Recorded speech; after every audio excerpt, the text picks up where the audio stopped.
মির্জা গালিবের চরিত্রটা আশ্চর্যজনক হলেও অনুসরণীয় নয়। মির্জা গালিব একবার মসজিদে বসে বসে শরাব খাচ্ছিলেন।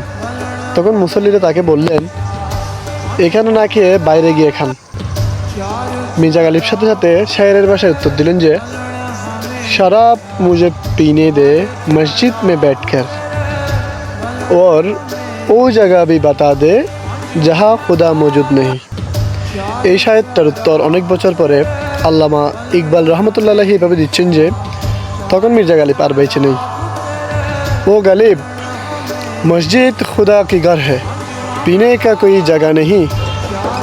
तू काफिर के दिल में जा, वहाँ खुदा मौजूद नहीं। এই শায়েরটার উত্তর আবার আরেকজন দিচ্ছে যে, काफिर के दिल से आया हूँ मैं, वहाँ खुदा मौजूद है लेकिन उससे पता नहीं। এই শায়েরটার উত্তর আবার আরেকজন দিচ্ছে যে, दुनिया की हर जगह खुदा मौजूद है, तू जन्नत में जा, वहाँ पीने से मना नहीं। এই শায়েরটার উত্তর আবার আরেকজনে দিচ্ছে যে, সাকি নামের একজন দিচ্ছে যে, साकी शराब पीते थे दुनिया की गम भूलने के लिए, जन्नत में कौन सा गम है, वहाँ पीने से मज़ा नहीं।